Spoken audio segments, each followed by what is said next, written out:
Good afternoon, everyone. My name is Deepa Rao, and I'm the current president of AVO.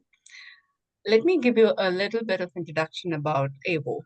AVO is a 501c3 nonprofit organization for Asian Indian women, promoting professional development and education through scholarship and cultural outreach programs. Our main aim is to foster and support women for personal and professional advancement while providing volunteering opportunities. ABO promotes culture and education while establishing productive social networks for women. ABO sponsors multicultural activities to promote culture understanding in our community. The helpline has played a pivotal role in helping women improve their lives. Over the years, it has helped many women in situations of domestic violence, financial distress, and navigating immigration law challenges.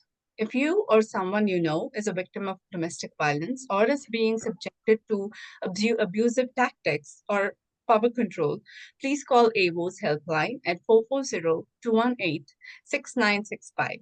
Someone will get in touch with you within 24 hours. Your call is strictly confidential. Now let's move on to our session, Women's Health with Ayurveda. Now over to you, Swati. Hello, everyone. My name is Swati Venkatraman, and I'm the VP of ABO. And the topic of the day is very close to my heart, Ayurveda. In our fast-paced world, we tend to ignore our health and well-being. And in this interactive Zoom call this afternoon, we will talk about various Ayurvedic practices specifically tailored for women's health. And with us, we have Dr. Sunita Chugh, an Ayurvedic practitioner with over 20 years of experience in Ayurveda. Mrs. Sunita offers consultations and other Ayurvedic services and also conducts workshops and lectures for a healthy living. Dr. Sunita, thank you for your time this afternoon, and we look forward to our conversation. Over to you, Deepa. Hi, Sunita. My question is, what is Ayurveda? And what are the different types of doshas? And how can we mitigate those doshas through remedies? Hello, Deepa. Hello, Swati. Thank you for having me. I always love talking about Ayurveda. So Ayurveda is actually 5,000-year-old medicinal practice that evolved in India. I find it very intrigued and nice in a scientific way, even when they had written the granthas that we call the Vedic books on Ayurveda. They first mentioned the main aim and even naming Ayurveda. If you think about Ayurveda, it's Ayur plus Veda. Ayurveda means life and Veda means science or knowledge. So if you live in a layman language, we can say it's knowledge of life or science of life or what's the ideal lifestyle we should follow. So the name itself is so strong. It's a 5,000-year-old medicinal practice that's evolved in India. The two main aim of Ayurveda are, even before we go into, that's what really I love about this.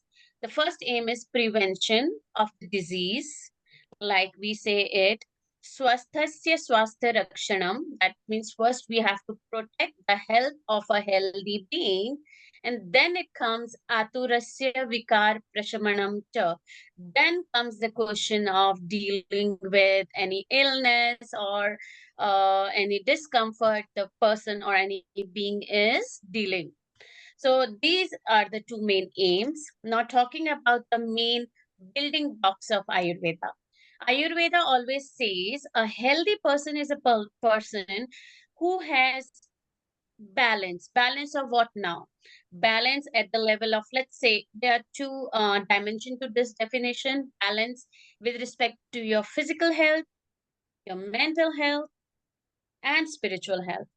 That makes Ayurveda, again, very unique, holistic approach because it just don't deal with, you have a headache, you pop in a pill, and then you're done. No, it works at a different planes where you are taking care of not just your physical health, you're working on your being happy, stress-free, anxiety-free, and then you're also looking forward to your spiritual growth. So where you give into the society, you work for the community, immunity. So in totality, Ayurveda is the way to live life.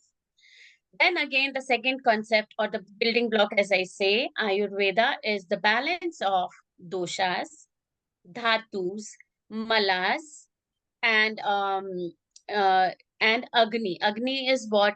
Let's go into each part of it. Like I'll not be very scientific, but in layman language, so as to you understand the basic foundation of Ayurveda.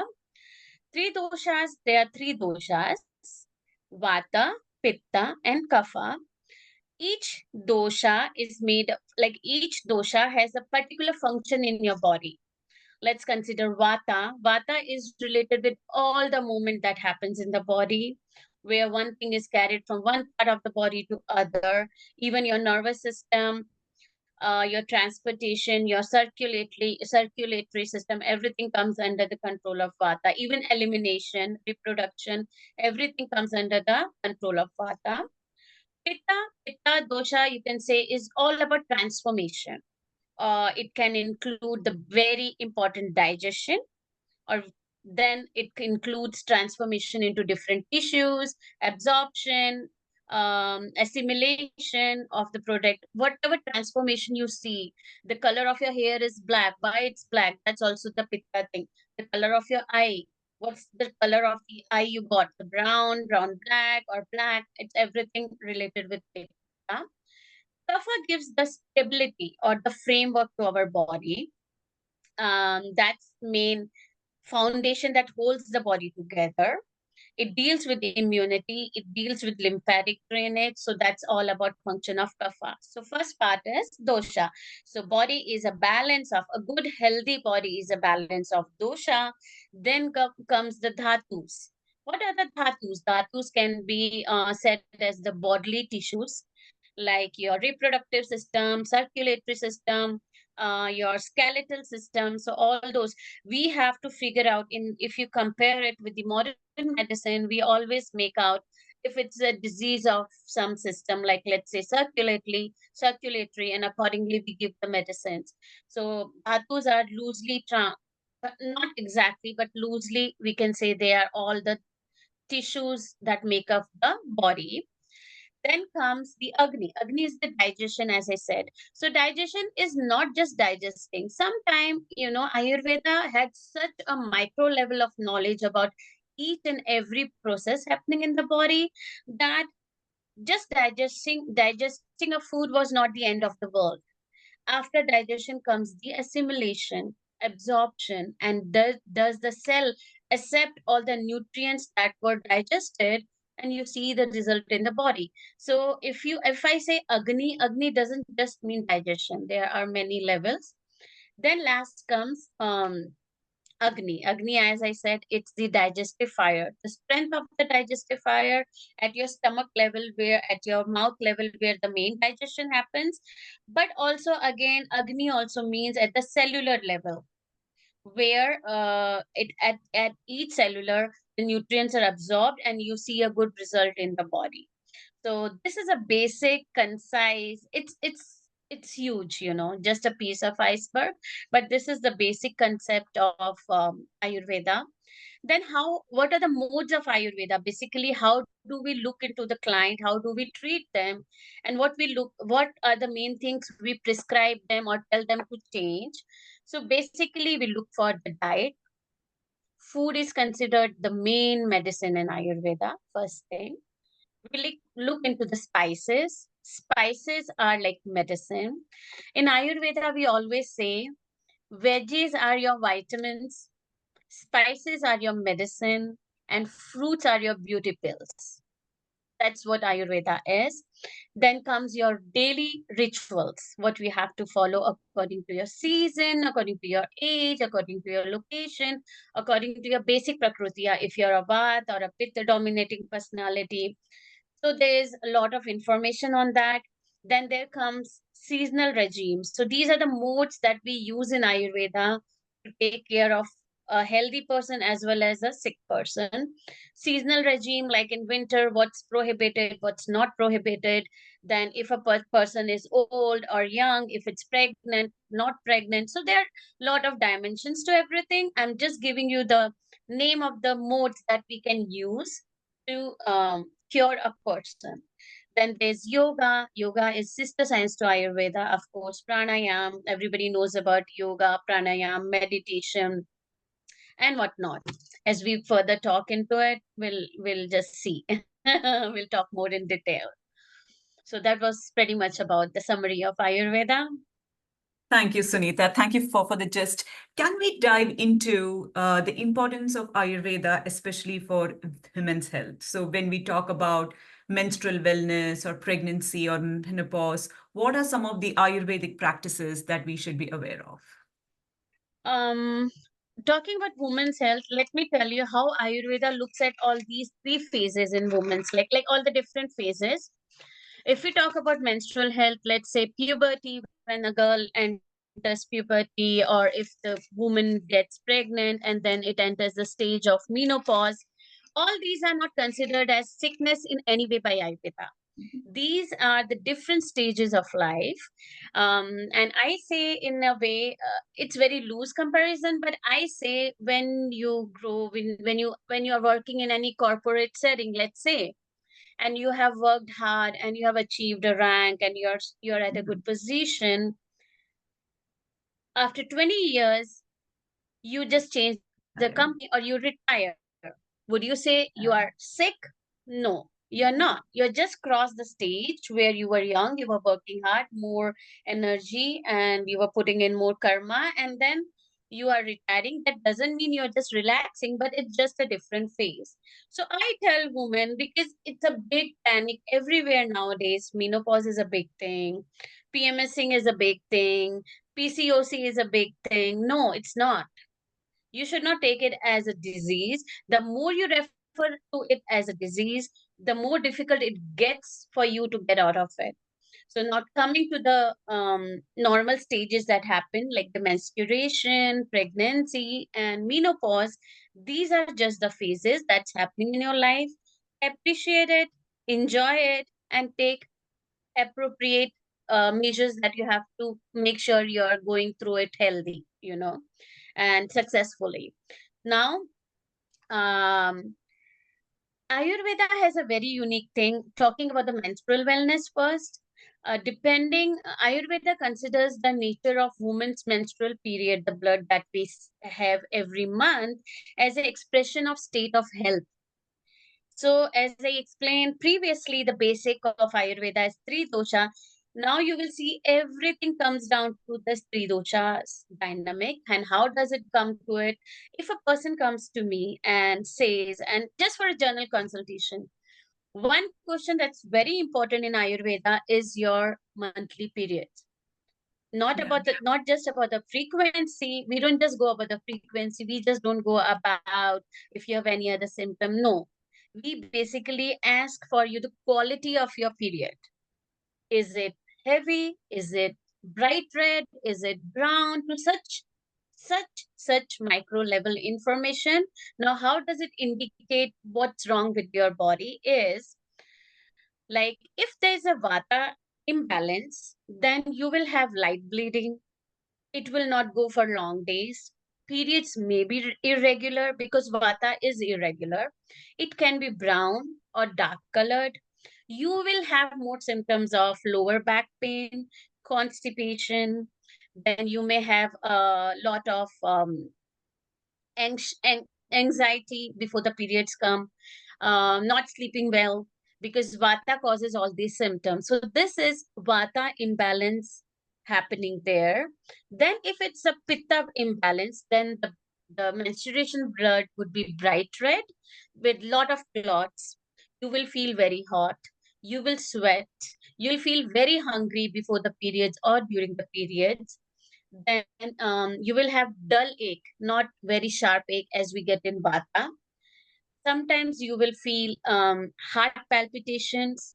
You feel a lot of temper, irritability, and not just anxiety or depression. So that is pitta imbalance. And then comes the kapha imbalance. For the kapha imbalance, there would be more thick flow, there can be more mucus coming out with the blood, there can be dull ache, there can be discharge before the period starts, after the period starts. You will be more lethargic, you will be more lazy to do things, you will feel very sleepy or drowsiness is the main symptom.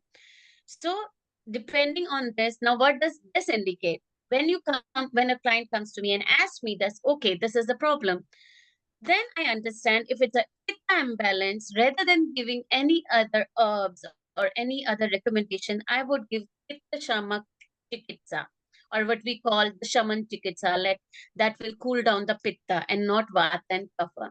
Now see the irony. If we have PMSing kids, teenagers, everybody, what they say, pop in a Tylenol or a Brufen, get a hot bag, and then sleep and rest.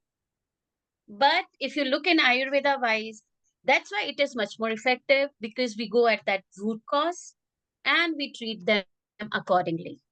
That's what makes the difference. And then I will not say what vata imbalance treatment will work for pitta or kapha. No, it will not, and you will not get the result.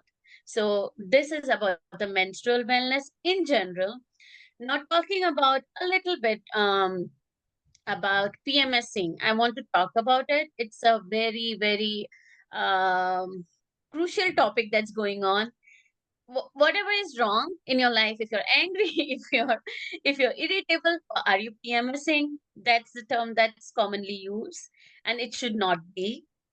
PMSing, the main reason is, if you look at our grandmothers, at our mothers, they also went through the same lifestyle as we are going. Not lifestyle, the same life thing. They were also menstruating. They were also having kids more than us, right? We get exhausted after two or one. They had seven, eight kids, and still they were happy. Look at the menopause thing. So, what's the difference that has come after so much generation, that we are facing so many troubles at this young age? The main cause for this is polluted food, polluted lifestyle, of course, and then we have stressful life. We have with our work, with our kids, no connection with the family, then a lot of anxiety over things. There are a lot of factors that count to it. Like, we cannot control polluted food. Can we? Know that? So we that's the effect that we are facing right now, and it's not nice. So we have to work with whatever we have and improve our quality of life, and even teach our kids the good thing that they should follow in their life, especially for women and families who have moved to US. They don't understand value of, I am going off topic, but I really want to emphasize on this point. Every girl who every woman who has a girl, bringing up a girl in US, should make sure their daughter is eating hot, good, well cooked food, fresh food at home, should know basic cooking. It's not for anybody else. It's not to impress anybody else or doing it for their kids or family or anything. It's for her own survival, her own good health, her own good life. Because men, this reproductive health in women is such a crucial thing that dictates the whole health of the woman in the life. Yeah.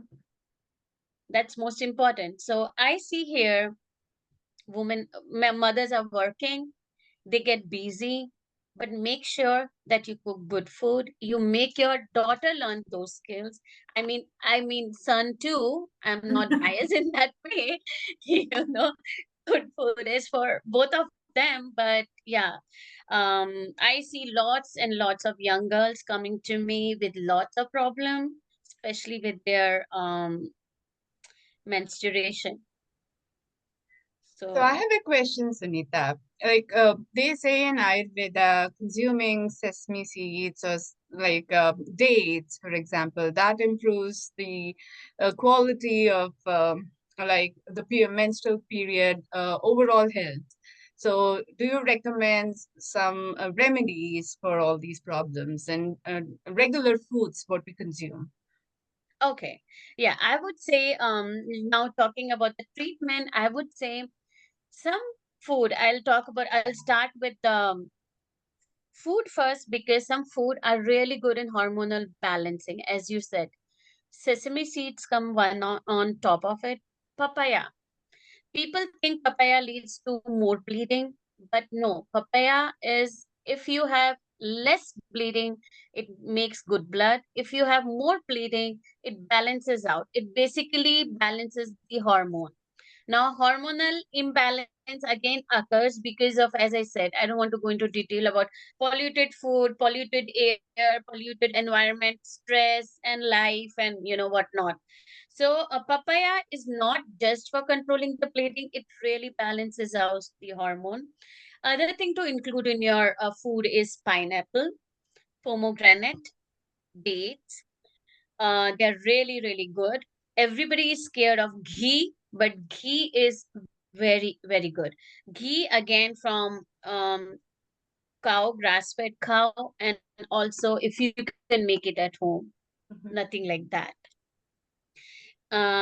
Talking about ghee, one important tip again I would like to give is it's not possible here, but if you can get white butter that we make it at home from the full cream milk, you have to make a yogurt out of it before making. What we get is we get unsalted butter and just dump it and then melt it and then make ghee out of it. It's not a good quality, though it's better than eating the other saturated fat and in the market. But I would say if you can somehow figure out to get a full cream butter or and then put a yogurt into it, how you put a yogurt starter and make it stay for overnight, that process that happens, that really helps in making a very good ghee. So yeah, so when I say ghee, I mean this ghee, that would be really helpful. There are a lot of herbs that could be used during this time, especially for young teenage girls who are facing this problem. There's something called as herbal tea made of ginger. You can just take plain ginger, 1/4 teaspoon in 1 cup of water, sip it. Again, depending on the symptoms the kid is having. If it's vata, pitta, or kapha, with pitta, I would say go with the fennel seeds and not the ginger because it can aggravate the heat more. There is something called as cinnamon. Cinnamon is very good in balancing your hormones. May it you be teenage, may it be your menopause or your pregnancy. So, cinnamon is one thing that you should include in your diet and even in the diet of your girls. The herbs that I was talking about, shatavari is the top most thing, which you don't even have to think about. Oh my God, is it vata, is it pitta, or is it kapha? Shatavari can be had at any age, any time, even pregnancy doesn't have any restrictions to it. There's ashwagandha. Ashwagandha is also good, but you have to be careful when you give ashwagandha, so I will not. Amla is another thing. Amla is very good in vitamin C, full of antioxidants, helps in hormonal imbalances. So these are the small, small things. Like instead of giving powder, why don't you get the amla gooseberry fruit and just introduce it in the diet? And it would be really helpful for them. So this was about the menstrual wellness because we can keep on talking. Oh, then curcumin, of course. Curcumin is another thing that I really use a lot in my practice. It really gives me good result. Cumin is another thing that I really use. These are the simple herbs that you can get at home. You can use them for your daughters, or if you have any problem with your monthly cycle. Coriander is also very underestimated spice, though everybody uses in their kitchen, not in the garam masala though. The Yes. function of changes in garam masala. I'm just saying the whole coriander seed. It is magic. It is magic. Coriander, I can vouch for that because I have seen such good result, not just in menstruation or woman health. It helps with the heart health. Nobody knows about it. In high blood pressure, it it really gives a good result in that. People who have tendency to have high cholesterol, and even diabetes, of course, yeah. But you should know the combinations, and it changes with person, it changes with patient, it changes with age and everything. But yeah, these are the one solo herb that you can use and really see the benefit of it. Now, this is the menstrual wellness that we were talking about. Now, coming to the pregnancy part of it. Pregnancy, again, as I said, Ayurveda says that it's just a normal phase in life. You should enjoy. So that's the phase where your vata is most active. All in body, vata also are 5 types. One of the type is apana vayu, that works downwards from head to down. In that case, apana vayu has to be perfect, so that your fetus is developed nicely, correctly, physiologically, physically, and everything. So pregnancy, if you think about Ayurveda, instead of giving you list of things to follow and not follow, because you can find a lot on Google too, if you Google it. I really want to give a little introspection into the basics and why we do it. So that would be totally in your mind permanently, that okay, this is a reason we want to do. So we have to make sure that our vayu is functioning very well during our pregnancy. In that, how does it help? In good Ayurvedic diet, which balances out vata. So that would be sweet, savory, and salty food, whole legumes, grains, all kind of veggies, fruits, milk incorporated with turmeric and ghee both. Meditation helps with vata. Self abhyanga, if you're not able to go out. Abhyanga is not just rejuvenation therapy. Abhyanga is a treatment. Abhyanga is also, even before going into the illness of a patient, Abhyanga is preventative mode of Ayurveda.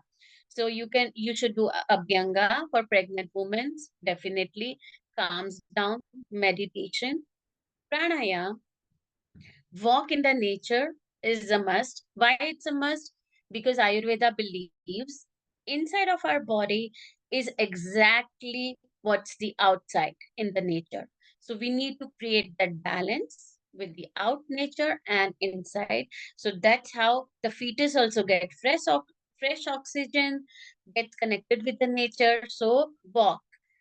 Certain yoga poses are feasible in pregnancy that a mother should do and can stay active. Meditation and pranayam is the main key for pregnancy, because that helps balance out the hormones. Woman goes through a lot of changes during pregnancy, and in one of that is, apart from the physical discomfort, another part is the mental change that happens. Mental change doesn't only happen in pregnancy, I should clear that. It happens also in during your monthly cycle. Your progesterone estrogen level changes, so of course you have that. So it's happening throughout the life. Pregnancy, again, it's upheaval of all the hormones, and then menopause, again, it's upheaval of hormones. So if you think the core of all these is pranayama and meditation. Pranayama means kapalabhati, alternate nostril, brahmari, you name it. You just practice it. People, I have seen a lot of Ayurvedic practitioner, they do really good with balancing the hormones, but not emphasize good enough on mental health. And I believe that's most important. That should be considered as one of the most important treatment when you're dealing with all stages in women's life. So the other thing is, as I said, Shatavari, very good for pregnancy, helps with milk production, postpartum, you name it. Before, if you take it before pregnancy, it helps in conceiving. When you take it during pregnancy, it helps in good development of the fetus. If you take it postpartum, it helps in milk production, and also getting all the toxins out of your body after, after the childbirth. So Shatavari is all the time. There are certain Ayurvedic herbs which are allowed during pregnancy. But that would be in case if suppose if the lady develops some fever or cold or cough. So yeah, but not much of the herbs. If you follow the healthy Ayurvedic lifestyle, Vata balancing Ayurvedic lifestyle, then you're good to go. You'll have a healthy pregnancy. This is the pregnancy part of it. Now comes the menopause. Again, it's a big thing. I was just checking on the notes so that I don't miss any important point. Mm, yeah, I missed one point. People in pregnancy often complain of nausea during the first trimester. So there are certain things that really work in that case. Again, herbal tea, cardamom herbal tea, fennel herbal tea, coriander. I said it's like shatavari, you know. Then you can make crushed powder of cardamom seeds and take a pinch of it couple of times a day. It's relatively safe, and then it helps you go through it really good. Ayurveda highly has recommended good rules and regulation even before you get pregnant, what your lifestyle should be. So it basically balances out all the three doshas, says you should be in your optimal health before you conceive, especially when related with your periods. Your periods should be normal, good quality, and then not having any complaints. That's when you get when you conceive and become pregnant, 90% you will be having healthy pregnancy. So Ayurveda work begins even before you get pregnant. So that's about pregnancy. Now coming to the menopause. Menopause, again, I said it's a biological phenomena. It's happening. Everybody goes through it. So don't make a big thing about it that it's you're getting sicker. No. Of course, hormonal imbalance will happen. Estrogen will be stopped. For some women, it stopped abruptly. For some, it goes slowly and steadily. So menopause is defined by three stages, like perimenopause, that can be 1 to 2 years before the menopause hits, or it can start as, there's a new term coined again, premenopause. so so it can go from, I call it premenopause. So it can be anywhere between 5 years to, till it hit your menopause. Menopause is totally absence of periods for 1 year at least. Then comes the postmenopause. Some symptoms, everything is related with hormone, as we say, estrogen. And how does Ayurveda deal with it? Is it says that when you have menopause, it's just the manifestation or the upheaval or the imbalance that's occurring in all the three doshas. If we keep on balancing on those three doshas and work on our deficiencies, we can. This is where I would say it's more symptomatic approach, because everybody's menopause symptom is very different. Very different.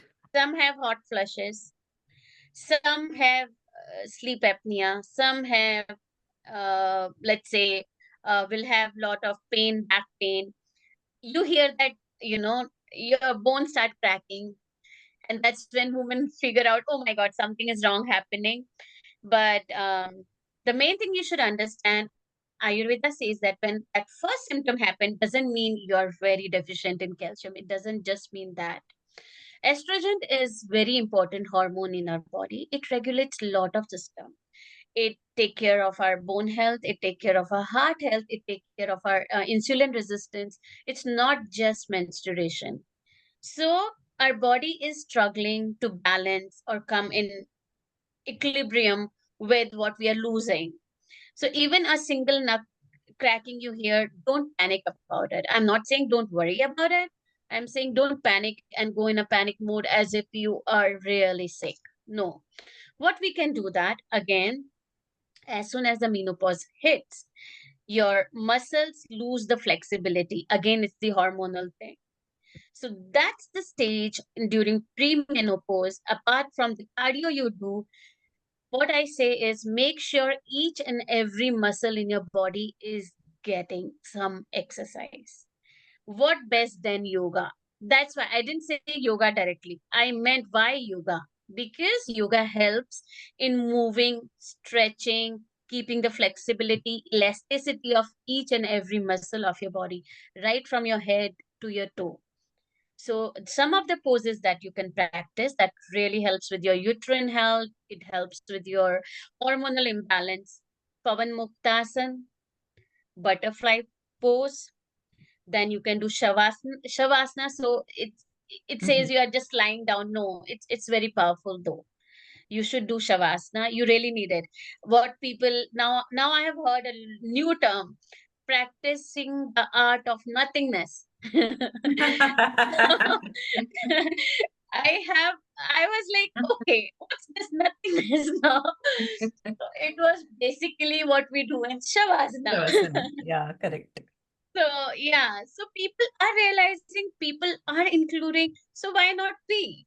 Because Ayurveda is our culture. It's not just any holistic practice or any other.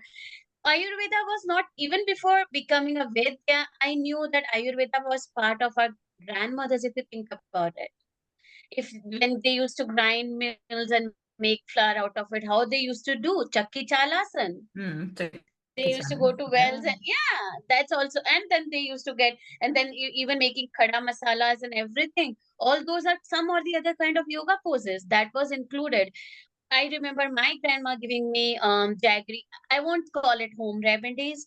Jaggery with black pepper just before the onset of winter. And what function it used to do? It used to collect all the phlegm in the body and make it to the large intestine and get out of your body. So those things has scientific reasoning. So we can do a lot about menopause. Again, then you have to take care of your menopause, whatever symptoms you have. Depending on that, take appropriate action. Again, diet. Good food that reduces vata. I emphasize a lot on it. People nowadays make food for 1 week and keep it. I understand they have a fast life. I understand they're working, but not 1 week. After 24 hours, food loses its prana. Prana is the vital force or the vital energy that we should all consume. So even if you can do prep, I highly recommend. Even that's another field in Ayurveda nowadays, depending on today's lifestyle, where we can, where I tell my clients how you do the prep so that at the end, when you get the food on your table, it's the most fresh food within less time and sattvic too. So we have to follow those things. Diet, I said, abhyanga. Never underestimate the power of abhyanga. Nasya is another thing. Nasya is putting oil in your nostril. Nose is considered as a entrance to your brain, where all pituitary, hypopituitary glands and balance of hormone happen. So we are directly giving nourishment or lubrication to our brain, which in turn helps with the hormone imbalance, which in turn helps with curbing the menopausal symptoms. So, but Nasya should not be done on your own at home. First, you should go to any registered Ayurvedic consultant, get it done. If the practitioners say it's good to go, do it at home, you should. Another good thing how to manage menopause, because menopause has different symptom. If I go into talking about each symptom, there would be lot more to say. I'm just giving a general recommendation that we should do at home. Oil pulling. Oil pulling is another very effective treatment. Oil pulling is like summertime you can use the coconut oil, wintertime you can use the sesame oil, and then you can put those warm drops in your ear before you sleep. That's a very good way to even take care of your hormonal changes that are happening. Um, then other things that happen, osteoporosis, as I said, the herbs that we can take is ashwagandha, we can take amla, we can take brahmi, And depending on the situation, then diabetes, if you have cinnamon tea, if you think you're getting into pre-diabetic stage, even if you're having the healthiest diet, you're still going into a pre-diabetic stage. That's when a herbal tea of what we call Tejpata and cinnamon would help. So small things that you include in your life will help you go a long way and make your transition throughout the life very smooth and healthy. Let me revise all the important points. Like if you're in a pre-menopause, what to include is stretching, that's yoga, meditation, of course, the art of practicing nothingness, um, pranayam, and pranayam. That is the key. The irritability you feel, the anger issues you have, the hot flushes you have. So these are the small lifestyle changes that you can make. Make sure to include fresh fruits more, fresh veggies more that are cooked fresh, then whole grains that are nutritious, no smoking, no sleeping late, just streamline your life according to your doshas, and then you'll be good to go. And another thing I forgot to tell, now see, Ayurveda is like it makes you crazy. Another thing you can include is oiling on your crown of your head again. The little infant when it's born, if you see the palate is very soft here. And our mothers used to put oil there and it used to get absorbed. This is again with your hormonal imbalance. So ear pulling, nasya, crown oiling, all those small things make a lot of difference. So that's Wow. about the menopause. Yeah, so much information and it's so much informative. Thanks, Sunita. My next question is like few women are recognized with a condition called PCOS, and I think that also is similarly that causes so many like hot flushes and other symptoms.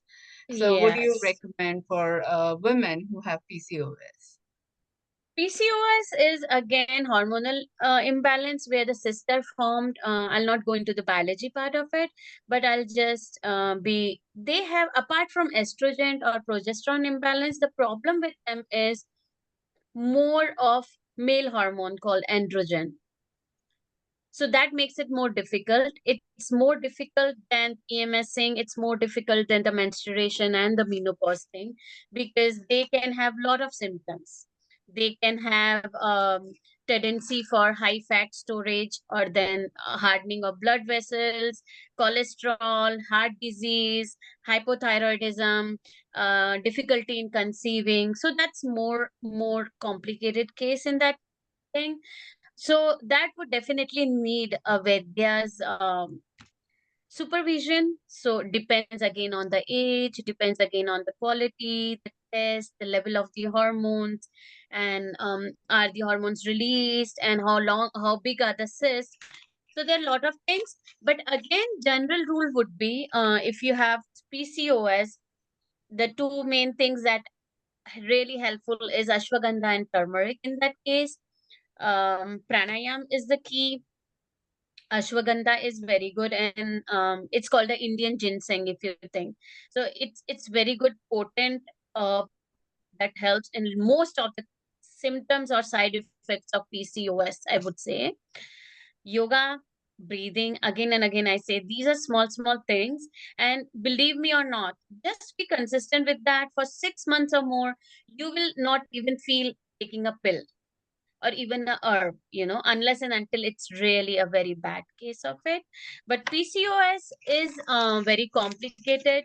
It works at very different levels, and then it depends on what the patient is feeling, and then what I have to deal with, what I have to take care of. Um, in general, you can do yoga. Vajrasan is very good in PCOS. Pavan Muktasan is very good in PCOS. Shavasana, very good. Trikonasana, all the bridge pose, everything is really good. It really helps. Or in short, I'll say the poses that strengthen your uterus or take care of your uterus and the muscles around it is very good for PCOS. Awesome, Sunita. Our next question was about uterine health, and I think you have already spoken Yeah, about that a bit. So let's speak about osteoporosis, right? And that's a very common complaint for women over 40. yeah, So any Ayurvedic practices that we can follow to improve our yes. osteoporosis symptoms? Yeah. So I'll start with everything. I'll start with diet, then I'll go with herbs, and then the activities that we should do or include. First thing is sunlight, Vitamin D. vitamin D. Ayurveda also says that in the morning, and not even it, it says the best sun to receive is in the morning Mhm. of more than 20 to 25 minutes before we go into the peak. Again, Ayurveda divides the day into Vata Kala, Pitta Kala, and Kapha Kala. So, morning time is the best time where you can absorb the maximum sunlight. Secondly, in diet includes rich food. I'm not talking about I wrote a lot of notes, but I am not talking about the journal recommendation like eat spinach, drink milk, because that's obvious. I'm trying to include the things that are not on Google, and then that really has helped me solving problems for my clients. So I'm just giving the practical tips which really help me with my work too. Second thing is till what we call sesame seed. If you Sesame. can get black sesame seed, include it in your diet even before you enter the premenopause stage. Dates, I said it's very good. Figs, prunes, very good. I'm not going into all the detail what it has, it's antioxidant or whatever, but I'm not talking about the modern medicine. I'm talking in respect of the Ayurvedic thing. These help you balance out the hormones way more earlier than even if it hits you. Make Mhm. sure yoga is part of your lifestyle, if not every day, at least 3 times in a week. Meditation is a big must, not just for this osteoporosis, but meditation is also helpful with your stress and anxiety. Stress and anxiety is inversely proportional to your calcium, if you know that, because the more stressed you are, your calcium deficiency starts happening. The other good sources, there are a lot of good sources of calcium in Ayurveda. There's something called as kukutan tuak bhasma. It's very good source of calcium, very original, very nice. There's something called as, if you go to pan shops, there's something called as tuna that we put Mhm. on pan. Yeah. Tuna Yes. is also very good source. If you get an organic tuna and a good from a good reliable source, it's a very good source of thing. What I have seen is it's not that I just purely do Ayurveda. What works best? I have seen patient who had less calcium and then vitamin D deficiency and stuff like that. So make sure when you're doing calcium and vitamin D tablets or whatever, you're eating your vitamin C with it, because vitamin C is important for Absorption. absorbing of other two things. And I have seen good results with the ampules or the syrup that you get vitamin D weekly doses. Those are in the level of 5,000 international unit or 10,000. Those work better than over the counter tablet, and it makes sense because everything is Agni. As I said, Ayurveda says Agni. Agni means not Digestion. just the digestive fire.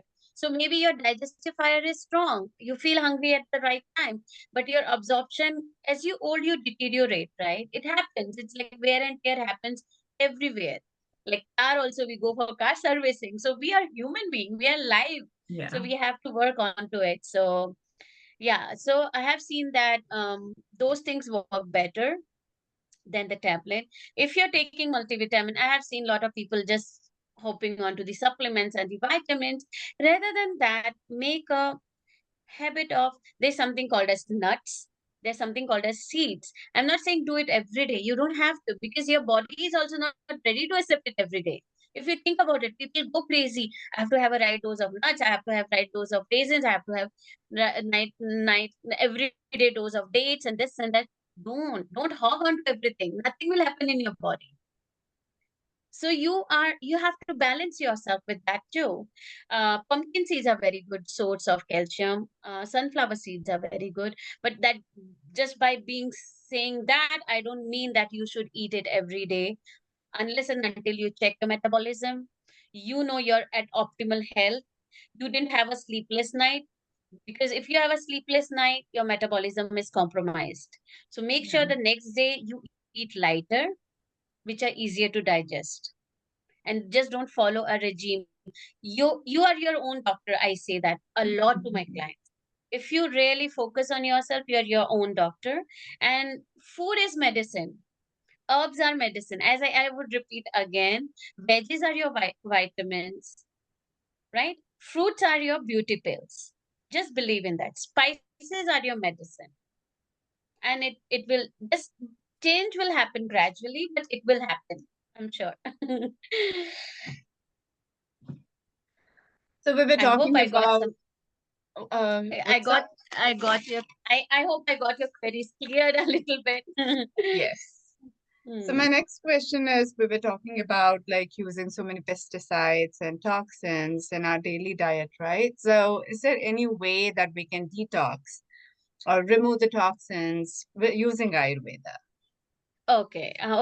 See, how to reduce the consumption of pesticide is a different Yeah. topic altogether. I'm not going to talk about it. I'm going to talk about, ideally, everybody doesn't even have that resources to go into that elimination of pesticide or whatever. Yeah. Assuming you're leading a normal life, including genetically modified food, canned food, packaged food once in a while, and then pesticide. Ayurveda recommends there is a therapy called Panchakarma. It's a detoxification therapy. Though it needs, ideally, it should be done at a ashram or somewhere where you have all sattvic food. You do all the yoga, meditation, food is followed. Apart from the detoxifying of the body is happening, it happens in 5 ways. Vamana, it's the vomiting, induced vomiting. Virechana, through the lower part. Then there's Nasya, then Raktamokshana, and there's one more. The thing is, but what I tell clients is, in today's world, you cannot do that. Why don't you do a mini detox at home? What does it mean?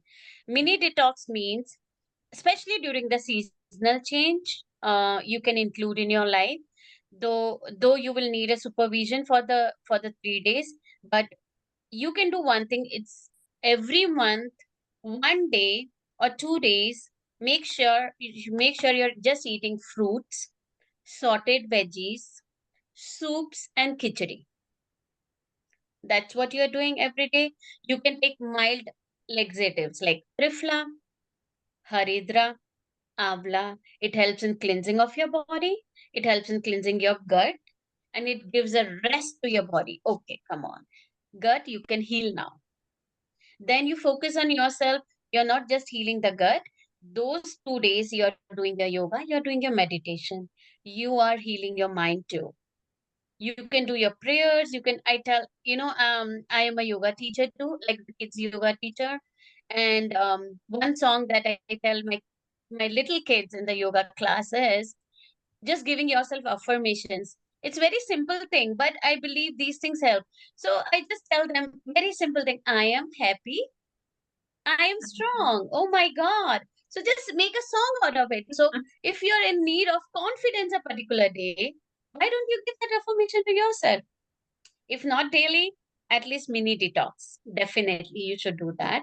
You should drink hot teas, herbal tea with ashwagandha, with ginger, with cumin, with fennel, or we call it as CCFT. That's the cumin, coriander, fennel tea. That's also very good for detoxification. So those 2 days, you're going to only drink lukewarm water, herbal teas, fresh fruit, fresh veggies, and khichdi. So that gives a good detox to you. And then again, you can resume your life slowly and steadily. Don't go into the normal diet immediately, but include one thing at a time, and then, reset your body to the normal routine again. So that's what we can do. Mm. Thank you, Sunita. So let's talk about stress, right? We know that we live in an era where stress is inevitable, right? Work stress, family stress. So what is Ayurveda's guidance on how to handle stress? Ayurveda says that very simple rules: sleep on time every day, maintain that regular schedule, not just sleeping schedule, even your eating schedule. Eat the same time so your body knows that the digestive agni is produced, doshas are balanced, elimination helps in a regular way at the right time. So everything stays pretty much in balance. So that's the importance of regularity.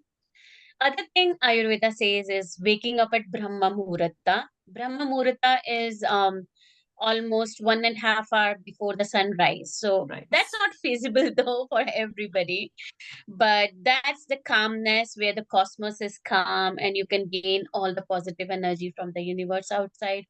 That's the best time to practice your yoga, meditation, and then get rejuvenated, ready for energized for your day. Start your day with, I have seen, this is what I have practiced with my clients, so I'm giving you that practical tip. Always start your day with some kind of fruit, not the citrus though. It Banana. really heals your gut. It really heals your gut. I have seen people just working out and hogging onto protein powders and stuff like that, but your gut is not ready. The more you pamper, like if you have, look at the teenagers or anybody, if you have acne on your skin, how protective you get. You try all face packs, you try whatever in the market, and you want to look so beautiful. Why not about inside of your body? Your Ayurveda is telling you do this and then you'll be all beautiful inside. So why not you do it? So just consume something that's directly from the nature, not cooked.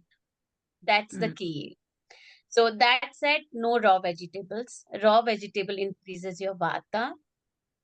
American culture focuses more on salads. They say it's the healthy, but Ayurveda says that salads are difficult to digest because they are not cooked. They increase the vata. So salads, if you eat it during summertime, you're good to go. But winter, a big no. Fall, a big no. Just cook it with some spices like your cumin, estafetida, or whatever you have, coriander. You should cook it with those spices, paprika, salt, black pepper, and then you should consume. Thank So you so that's much. the beginning of the day. If your day set right, no stress, I tell you. Yeah, I mean, I have observed it as well, right? The days where I get a head start, I'm able to get up early and get some exercise in and eat a healthy breakfast. That sets the Yes. tone for the Yes. entire day. Right. The But other the thing is even ending your day early. That's very important. And nowadays a big thing is media addiction. yeah, Ayurveda says media addiction causes hormonal imbalance. yeah, Nobody tells you that, but it causes. And then your frequency, your brain, because see, you're overusing your brain. Hormones are produced in your brain. Just yeah, very simple logic. You're not giving time to your brain to work, do the essential work that's needed to be done that day. So you should media make it a point that you are not, these are all again on the Google, but there is a very good important logic behind that. It's not just, it just exhausts you, but it doesn't help with the body's metabolism, the regular process that happens in the body. Yeah, So when you wake up, you use your cell phone. When you go to that's bed, the you first use thing to your do, cell right? phone. The first thing we do is, look at the phone. So the brain starts processing immediately after you wake yes. up without Yes. giving a second thought, you go to phone. Yes, So yes. Actually, couple days back, it was my birthday, just 2 days back, and then my son came to me very funny. He said, "Mommy, you were on media for 6 hours today. That's a record." I'm like, "Come on, at least I'm excused one day in a year when they get so many birthday wishes." So see, but I was exhausted by evening. I could see Yeah. myself. I could feel that, oh my God, I didn't do anything and still I'm so exhausted. So yeah, your media eyes, has a your eyes, your brains, everything Mhm. starts hurting when you Yeah, yeah. yeah, In our yeah, profession, we are constantly hooked to the laptop. So, Yeah, and yeah, then after laptop, you switch to phone, and then your eyes starts burning. burning. Yep, yep. And other thing to be stress-free is good diet, good food. Mhm. Ayurveda says you should not eat after sunset ideally, but in US the sunset is very late right now, so we should not follow that. But maximum, if you're sleeping by 10, make sure you're eating by 7 or 7:30 max. So there should be, and if you eat early, suppose if you're done with the dinner by 6 p.m., you can always have a herbal tea while you sleep, or a turmeric ghee milk while you sleep. Mm. Thank you, Sunita, so much. We got to know so much about Ayurveda and the uses of Ayurveda. I think we'll all use Ayurveda more. Yeah. So, yeah, thank you so much. Yeah. Thank you Thank for you, Sunita, and including have a me, safe and trip to India. thank you. Thank you for having Have a me safe and trip. inviting me for Thank the you talk so here. much. Thank you. Okay. Bye-bye. Thank you. Thanks.